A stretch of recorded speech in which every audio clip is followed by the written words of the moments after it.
What's going on, everybody, and welcome back to another video on the channel. And in today's video I am going to be counting down my top 5 things that I wish are in Madden 22. So if you guys are new to the channel, be sure to like and subscribe, as it does help it a lot. And yeah, let's just jump right into this. So Madden 22 is right around the corner. I think there's it's releasing on the 20th, I think, so that would make there 10 days left of wait from when I'm recording the video, probably 9 more days of wait after I upload the video.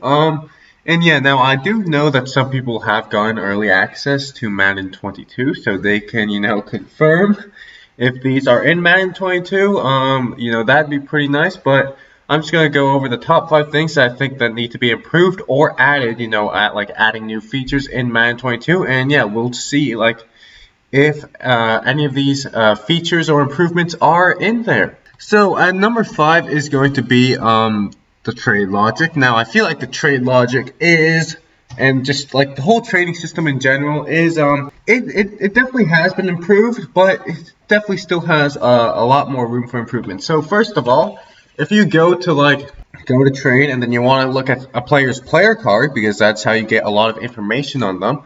So then you click a button to look at their player card, and then you come back to the trading screen. You can't, sometimes you can't actually put players in there. So that's a glitch that they need to fix, because yeah, after I look at a player card, I kind of want to, trade for him. If I want to trade for him, I can't do that. I have to back all the way out, which is, yeah, pretty annoying. Also, the trade logic, it could be better, I feel like they definitely made, some improvements to the trade logic, but it definitely could be better. There's always room for improvement in the trading system, and I do hope that the logic is better and that they just don't stay stagnant with the logic for like another 5 years or something like that, because that would be really, really, really stupid. Okay, and number 4 is going to be the 5th-year options. So for the 5th-year options, so first of all, so if you go into a 5th-year option, right, and you don't know your player's name because auto-generated names or whatever for your rookies, and then you draft a first-round rookie, but you don't know his name because it's auto-generated, and why the hell would you remember an auto-generated name? So then they say, oh, blank, blank, blank, 5th-year option, accept it or not. You don't know who it is. I mean, if you're really attentive and remember all the names, you can know who it is. Also, you might not remember everything because, you literally can't even back out of that screen. So they should probably, add just the player card. I mean, that'd be pretty cool if they just add the player card, right next to that screen where you could, when you go into the 5th-year option, because also, before you go into the 5th-year option, they don't tell you who it is for. So you can't look at the player card once you know who it is, because you have to go in to know who it is, and then after you go in, you can't go out, but you can't go back out and then look at the player card. So what they should do, at least in my opinion, is just have the player card right there. So have it on the same screen so it's easily accessible, and then you can just see, okay, this is what this player has done for me in the past 3-4 years or whatever, and then all right, I'll pick up his player option or I won't. But right now, it's basically just, at least for me, guesswork. It's just okay, I think this guy resembles this outside linebacker that I have, so I'll pick it up. But yeah, I don't know, because auto-generated names, who can remember those?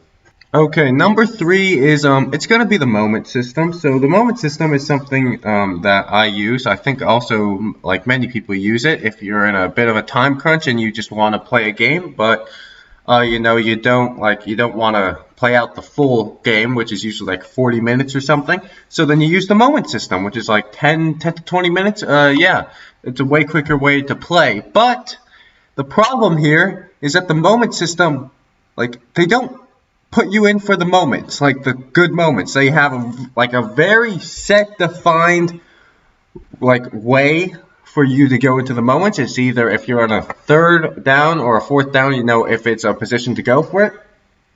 An opponent's on a 3rd down, you're in the red zone, and that's literally it.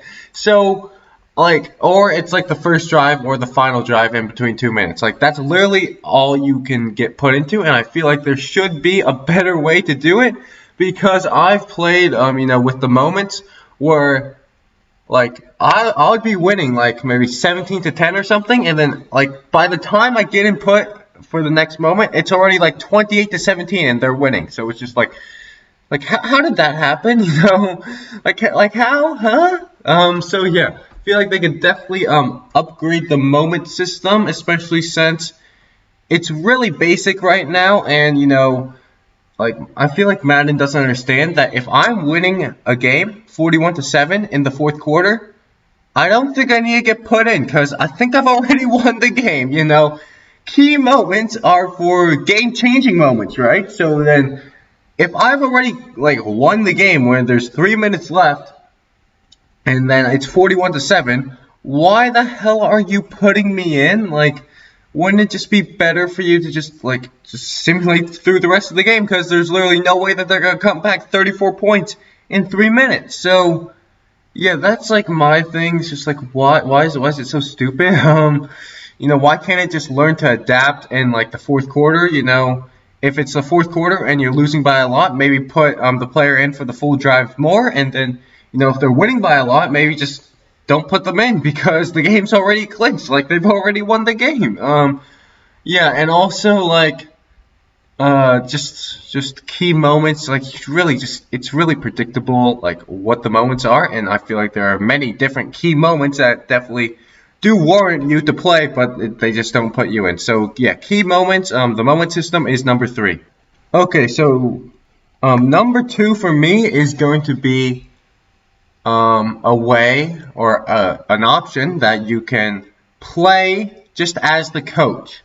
So you can play as the coach, but in coaching mode, you're basically like the GM as well. So I feel like there should just be like an option where like you can choose if you want to be a GM or you want to just be a coach. And then if you're just the coach, maybe you can jump into the game and just only call plays. So because like that's the thing. If you jump into the game, there's literally like no way that you can just call plays. I mean, there's a way on defense. You just call a play and just don't touch the controller. But on offense, like you can't do that. So like there's just no way to just like be a full-on head coach or even a full-on head coach and GM where the head coach and GM don't control the quarterback. So it's just like you call a play and let your team do the work, but there's literally no way to do that. Either you play out the full game where you call the plays and you go and play the game, or you can use the coach suggestions and just play with the coach suggestions, or you can just simulate the whole thing.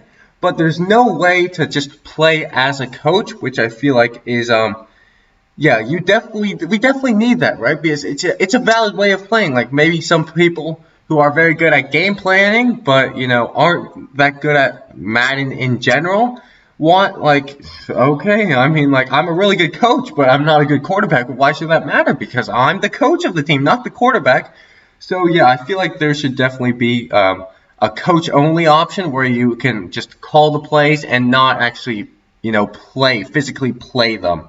And at number 1 for me is it's pretty similar to number 2, but it's a coaching carousel system where you can start out as a low-level assistant, maybe even start out as a college coach, because that's how most coaches start out their career, and just like play out your career and work up the ranks. Now we have seen some improvements in the Madden 22 trailers where we can actually see offensive and defensive coordinators, which is really really good, because before that we didn't even have offensive and defensive coordinators. So yeah, that is already a step in the right direction. But I feel like a coaching carousel system would just be so well received by the fan base, because it's just something that we wanted forever, and it's also something that they had the coaching carousel like in earlier Maddens, and then they for some reason took it out. So like you don't even have to make any changes, just make some graphic changes and just plug it right back into Madden 22. That's literally all you need to do. But yeah, so that's the number 1 thing for me, is a coaching carousel system where you can just act as a coach. It's kind of the face of the franchise, but with a coach, where you can just where you can just play out a whole career as a coach. Now, I'm gonna add in some honorable mentions here. So number 1, make Madden Ultimate Team or MUT, less pay to win. Though I know they're never going to do that because that's how they make most of their money. It's just Madden Ultimate Team, even though I feel like MUT has been losing some of its popularity as I think the fan base is gravitating more towards franchise mode, which I think is definitely warranted because it is the better mode, even though Madden doesn't really, change it too much because it doesn't make them as much money. Number 2 is please just not as dumb of the face of the franchise storyline as we got last year. Like, just any improvements on face of the franchise is good. So, face of the franchise, alright? Here's the thing. I chose the Scrambler archetype in my face of the franchise series. And you know what I got when I went to the NFL? Strong arm. How the hell does that happen? It didn't even show the right college. Like, it downgraded from Madden 20 and Madden 21. So I do hope that we can just take any steps in the right direction for Madden 22 for face of the franchise, and that would be really, really, really, really, really, really, really good. Just really, really, really good. Okay, and the final honorable mention is just weekly franchise updates, not just the roster updates, but actually adding new like stuff into franchise, like what Fortnite did in their like peak. They added a weekly update. It doesn't even have to be weekly. It could be fortnightly. It could be monthly. Please just add stuff in the game to keep it fresh and new. Because playing the same game for over a year, that is especially something as repetitive as franchise mode. That can get really boring. But if you add new things to keep it fresh, that's how you keep your audience engaged and your players engaged. So yeah, those are my top 5, really top 8 wishes for Madden 22. I do hope that they at least do some of them. But anyways, that is going to for this video. I hope you guys enjoy, and if you guys did, be sure to like and subscribe to the channel. See you guys in the next video. Too easy!